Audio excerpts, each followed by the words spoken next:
ഇത്തരം DCC സമ്മർദ്ദപ്പെടുത്തി സാധനം വാങ്ങുന്നതിന് വേണ്ടിയാണോ? ആയിരിക്കാം. എന്നോട് റഷീദ് തന്നെ പറഞ്ഞത്, ഞാനിപ്പോൾ അങ്ങനെ ആവശ്യപ്പെട്ടു, തന്നു. എന്നോട് ഈ വിമത വിഭാഗം എൻ്റെ വീട്ടിൽ വന്ന് ആവശ്യപ്പെട്ടു. അപ്പോൾ അദ്ദേഹത്തിൻ്റെ അതിൻ്റെ ഫോട്ടോഗ്രാഫ്സൊക്കെ എൻ്റെ കയ്യിലുണ്ട്. റഷീദിൻ്റെ വീട്ടിൽ നിന്ന് ഇവർ യാത്രയാകുന്നതും അടക്കമുള്ള ഫോട്ടോഗ്രാഫ്സ് എൻ്റെ കയ്യിലുണ്ട്.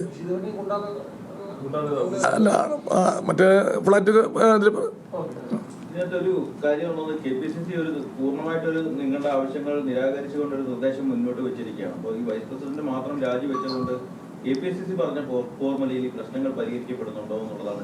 KPCC ഞങ്ങളുടെ ആവശ്യം നിരാകരിച്ചു എന്ന് ഞങ്ങൾക്ക് ഇതുവരെ അറിഞ്ഞിട്ടില്ല. നിരാകരിച്ചു എന്ന് അറിഞ്ഞാലും അല്ലേ ഞങ്ങൾ നിലപാട് സ്വീകരിക്കുള്ളൂ. KPCCയുടെ മുൻപിൽ ഞങ്ങൾ ഈ റഷീദ് ഈ വിഷയം, അതായത് 3 ചിഹ്നം കൊടുത്ത വിഷയമടക്കം ഒട്ടേറെ പരാതികൾ ഈ തെരഞ്ഞെടുപ്പ് സമയത്തുണ്ടായി. ഇതിപ്പോൾ ഒരു തെരഞ്ഞെടുപ്പ് കൺവെൻഷൻ അവിടെ നടത്തിയില്ല, ഒരു പൊതുയോഗം നടത്തിയില്ല, കൊട്ടിക്കലാശത്തിൽ ഞങ്ങൾ പങ്കെടുത്തില്ല. ഇത്രയൊക്കെ ആയിട്ടാണ് ഞങ്ങൾ 10 സീറ്റ് നേടിയതെന്ന് ഓർക്കണം. ഇപ്പം എല്ലാവർക്കും അറിയാം, ഞങ്ങൾ കഴിഞ്ഞ തവണ രേഖ കാണിച്ചല്ലോ, ഞങ്ങൾ UDF സ്ഥാനാർത്ഥികൾ 24 സ്ഥാനാർത്ഥികളുടെയും നോട്ടീസ് അടിച്ചിറക്കിയ അതിൽപ്പെട്ട ആളാണ് ഔസേപ്പ്. ഔസേപ്പ് ഇത് അടിച്ചതിന് ശേഷമാണ് പണം വാങ്ങി ആണ് ഞങ്ങളെ ചതിച്ചു പോയത്. കൃത്യമായും ഞങ്ങളോടൊപ്പം പ്രവർത്തിച്ച ആളാണ്. ഞാനാണ് അദ്ദേഹത്തിൻ്റെ പ്രവർത്തനത്തിന് എല്ലാ നേതൃത്വം കൊടുത്തത് ഞാനാണ്. അപ്പോൾ കോൺഗ്രസിലെ തന്നെ ഒരു വിഭാഗം, മറ്റത്തൂരിലെ തന്നെ ഒരു വിഭാഗം ആരോപിക്കുന്നത് ചന്ദ്രൻ അടക്കമുള്ള ആളുകൾ BJPയുമായി ചർച്ച നടത്തി ഡീൽ ഉറപ്പിച്ചിരിക്കുകയാണ്. അതിനിടയിൽ ഇപ്പൊ കാട്ടിക്കൂട്ടുന്ന ചില രാഷ്ട്രീയ നാടകങ്ങളാണ് എന്നുള്ളതാണ് അവരുടെ ആരോപണം. അതിപ്പോൾ അല്ല എന്ന് BJPക്കാരും പറയുന്നുണ്ട്. പിന്നെ അത് തെളിയിക്കാൻ വേറെ എന്താ മാർഗം?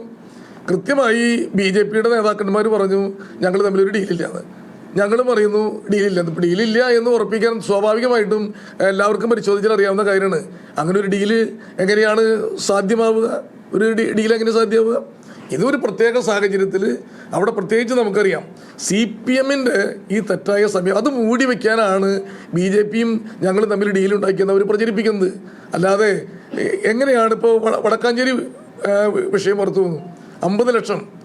ഞങ്ങളിത് ഗൾഫിൽ നിന്ന് ഔസേപ്പിന് പണം കൊടുക്കാൻ പണം പിരിക്കുന്നുണ്ട് എന്ന് അറിഞ്ഞിട്ടാണ് സത്യത്തിൽ 23-ാം തീയതി അദ്ദേഹത്തിൻ്റെ നിലപാട് അറിയാൻ വേണ്ടി അദ്ദേഹത്തിന് വീട്ടിൽ ചെന്നത്. അതാണ് അദ്ദേഹം ഞങ്ങൾ BJPയുമായി ചേരാൻ ഞങ്ങൾ തീരുമാനിച്ചതെന്നൊക്കെ അദ്ദേഹം പറഞ്ഞത്. അതുകൊണ്ടാണ് ചന്ദ്രനെ ഈ BJPയുടെ ജില്ലാ പ്രസിഡന്റ് ചികിത്സയിൽ കഴിയുന്ന ലോഡ്ജിൽ പോയി എന്നൊരു ആരോപണം ഇപ്പോൾ പുറത്തു വരുന്നുണ്ട്.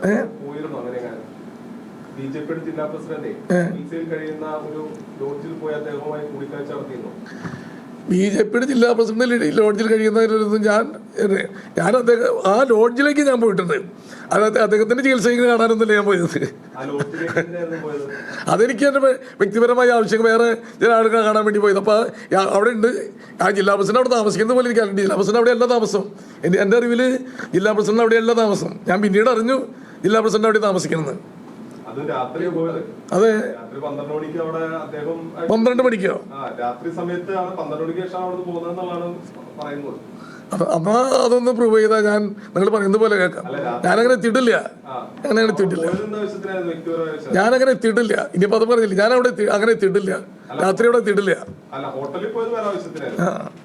എന്നിട്ട് ഇത് KC വേണുഗോപാൽ അടക്കം വ്യക്തമായി പറഞ്ഞു കഴിഞ്ഞു, വർഗീയ സംഘടനകളുമായി ഒരു കൂട്ടുകെട്ടം അനുവദിക്കില്ല. ഇത് ഒരു പ്രാദേശിക രാഷ്ട്രീയ പ്രശ്നത്തിനപ്പുറത്ത്, ഒരു തർക്കത്തിനപ്പുറത്ത് ഇതൊരു ഐഡിയോളജിക്കൽ ആയിട്ടുള്ള ഒരു പ്രശ്നമാണ്. കോൺഗ്രസ് BJPയുമായി ചേർന്ന് ഏതെങ്കിലും ഒരു ഘട്ടത്തിൽ ചേരുന്നു എന്ന് പറയുന്നത് കോൺഗ്രസിന്റെ ആശയങ്ങൾക്കും സംഘടനാ പ്രത്യയശാസ്ത്രത്തിനും എല്ലാം വ്യക്തമായിട്ടുള്ള കാര്യമാണ്. ഇതെങ്ങനെ നിങ്ങൾക്ക് ദഹിക്കും എന്നുള്ളതാണ് നമുക്ക് മനസ്സിലാവുന്നത്. ഞാൻ പറഞ്ഞല്ലോ, മറ്റത്തൂരിലെ ഞങ്ങളെ സംബന്ധിച്ചിടത്തോളം അവിടെ ഉണ്ടായ ഒരു പ്രത്യേക സാഹചര്യം, ആ സാഹചര്യത്തിൽ ഞങ്ങൾ ചെയ്തത് ശരിയാണെന്നുള്ളതാണ് ഇപ്പോഴും. കാരണം ചില പ്രത്യേക സാഹചര്യങ്ങളിലുള്ള മനുഷ്യനെ ഓരോന്നിലേക്ക് എത്തിക്കുക. നമുക്ക് അവിടെ അത്രയധികം പീഡനങ്ങൾ CPMൻ്റെ ഭാഗത്ത് അത്രയധികം പീഡനങ്ങൾ സഹിച്ചു. പിന്നെ മാത്രമല്ല, ഞങ്ങളുടെ എന്തിനാണ് CPM ഔസേപ്പിനെ വിലക്കെടുക്കുന്നതിൻ്റെ കാരണം നിങ്ങളൊന്ന് ആലോചിച്ച് നോക്കി. 10 സീറ്റ് CPMനുണ്ട്, 10 സീറ്റ്. ഞങ്ങളിപ്പോൾ ഈ വിമതൻ എന്ന് നിങ്ങൾ പറയുന്നുണ്ടെങ്കിലും കൃത്യമായിട്ട് ഞങ്ങൾക്കറിയാൻ ഒരു വിമതനും അല്ല, ഞങ്ങളുടെ കൂടെ നടന്ന ആളാണ്. ഈ ആളെ ഞങ്ങൾ ഔസേപ്പിനെ മത്സരിക്കാൻ തീരുമാനിച്ചിരിക്കുന്നത്. എന്തിനാണ് ഔസേപ്പിനെ അവർ വിലക്കെടുക്കുന്നത്? ഞങ്ങൾ ടോസിൽ ഒന്നുകിൽ CPMൻ്റെ പ്രസിഡന്റ് സ്ഥാനം കിട്ടും, അല്ലെങ്കിൽ ഔസേപ്പിന് കിട്ടും. അപ്പോൾ പിന്നെ എന്തിനാണ് CPM വിഷമിക്കുന്നത്? പിന്നെയും ഇത്ര വലിയ പണം മുടക്കി ഔസേപ്പിനെ വിലക്കെടുക്കേണ്ട കാര്യം എന്താ? അവിടെയാണ് ദുരൂഹത. ഈ CPMന് ഔസേപ്പിനെ വിലക്കെടുക്കേണ്ട ഗതികേട് വരുന്നതിന് ദുരൂഹത എവിടെയാണ് നിലനിൽക്കുന്നത്? അപ്പോൾ സ്വാഭാവികമായും CPMന് എന്തൊക്കെയോ പഞ്ചായത്ത് ഭരണവുമായി ബന്ധപ്പെട്ട് ഒട്ടേറെ കാര്യങ്ങൾ മറച്ചു വയ്ക്കാനുണ്ട് എന്നുള്ളതാണ് അതിൽ നിന്ന് സ്പഷ്ടമാകുന്നത്. അത് ഒഴിവാക്കാൻ അങ്ങനെ ഒരു പിന്തുണ കിട്ടിയപ്പോൾ ഞങ്ങൾ സ്വീകരിച്ചു. ശരിയാണ്. ഈ അതുല് പറയുന്ന പക്ഷേ 2 ദിവസം മുമ്പ് മണ്ഡലം നേതാക്കളുമായിട്ട് ചർച്ച നടത്തി, അതായത് വിമത നേതാക്കൾ ചർച്ച നടത്തി, അത് കഴിഞ്ഞ് ജില്ലാ കമ്മിറ്റി ഇവരിത് അറിയിച്ചു, അവര് രാജിക്കത്ത് വേണമെന്ന് അത് അങ്ങനെ ആരെങ്കിലും ചർച്ച നടത്തിയിട്ടുണ്ടെന്ന് എനിക്കറിയില്ല. അതിലപ്പോ വെറുതെ പറയുമോ? അല്ല, അങ്ങനെ ചർച്ച നടത്തിയിട്ടുണ്ടെന്ന് എനിക്കറിയില്ല. എനിക്കറിയാത്ത കാര്യം പിന്നെ ഞാൻ ചർച്ച നടത്തിയിട്ടില്ല, പിന്നെ വേറെ ആരും ചർച്ച നടത്താൻ സാധ്യതയില്ല എൻ്റെ അറിവില്.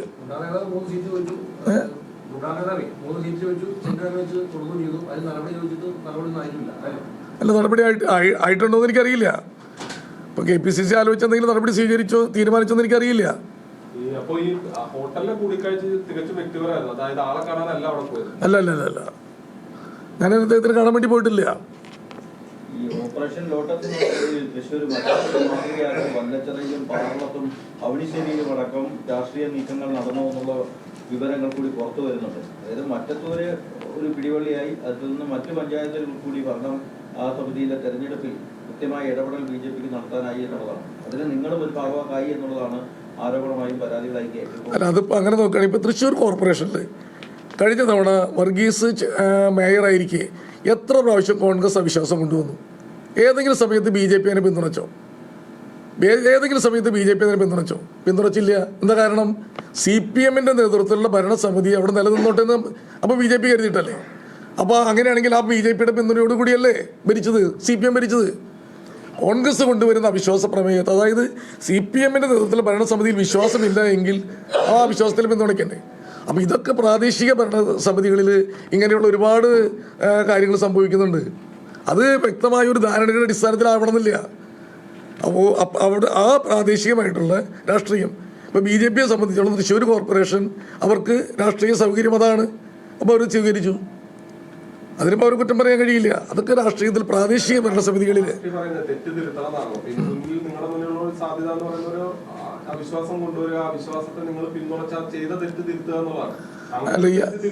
അവിശ്വാസം എന്ന് പറയുന്നത് നമുക്കറിയാം. ഒരു ഭരണസമിതി അധികാരത്തിൽ വന്ന് 6 മാസം കഴിഞ്ഞിട്ടാണ് അവിശ്വാസം കൊണ്ടുവരാൻ കഴിയുള്ളൂ. അതിന് മുൻപ് കൊണ്ടുവരാൻ കഴിയില്ലല്ലോ. അപ്പോൾ 6 മാസത്തിന് ശേഷം നടക്കാൻ പോകുന്ന ഒരു കാര്യത്തെക്കുറിച്ച് ഞാനിപ്പോൾ എന്ത് പറയാനാ?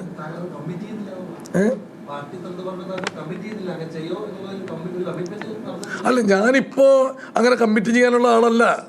ഇപ്പം ഞാൻ പാർട്ടിയിൽ അങ്ങനെ കമ്മിറ്റ് ചെയ്യാനുള്ള ഒരാളല്ല. അപ്പോൾ ഞാനിപ്പോൾ പാർട്ടിയുടെ ഭാഗമല്ലല്ലോ. അല്ല, അത് എൻ്റെ ഭാഗമാണ് ഞാൻ വിശദീകരിക്കാൻ വരുന്നത്. പാർട്ടിയുടെ ഭാഗമല്ല ഞാൻ വിശദീകരിക്കാൻ വരുന്നത്. ഞാൻ എൻ്റെ അതെ. അല്ല, ഞാൻ പറഞ്ഞ കോൺഗ്രസിന്റെ ഔദ്യോഗിക കാര്യങ്ങളുമായി ബന്ധപ്പെട്ട് ഇപ്പോൾ മറുപടി പറയാൻ ഞാൻ ആളല്ല എന്നാണ് പറഞ്ഞത്. ഔദ്യോഗിക കാര്യങ്ങളുമായി പാർട്ടി മനസ്സായിരിക്കും എപ്പോഴും നേരത്തെ പറഞ്ഞത്. പാർട്ടിയുടെ കേരളത്തിലെ പരമോന്നത സമിതിയാണ് പറഞ്ഞിട്ടുള്ളത് ഇതാണ് സൊല്യൂഷൻ, ഇതിനപ്പുറത്തേക്ക് മറ്റൊരു കാര്യവും ആലോചിക്കേണ്ട, തെറ്റിദ്ധരുത്തി മടങ്ങി വരാമെന്നുള്ളതാണ് അവര് അവസാന വാക്കുന്നുള്ള നിലയിലാണ് ആ കാര്യം പറയുന്നത്. അത് പൂർണ്ണമായിട്ട് നിങ്ങൾ അംഗീകരിക്കുന്നില്ല. അവിടെയാണ് പ്രശ്നം. ഈ തെറ്റ് തിരുത്തൽ എന്ന് പറയുമ്പോൾ ഞാൻ മുൻപ് സൂചിപ്പിച്ചല്ലോ, എവിടെയാണ് തെറ്റ് തിരുത്തേണ്ടത്, അല്ലെങ്കിൽ ആദ്യം ആരാണ് തെറ്റ് തിരുത്തേണ്ടത്, അവിടെയാണ് വിഷയം. നമുക്ക് ഈ സാഹചര്യം ഒരുക്കിയവരാണോ തെറ്റ് തിരുത്തേണ്ടത്? ഈ സാഹചര്യത്തിൻ്റെ അടിമയായി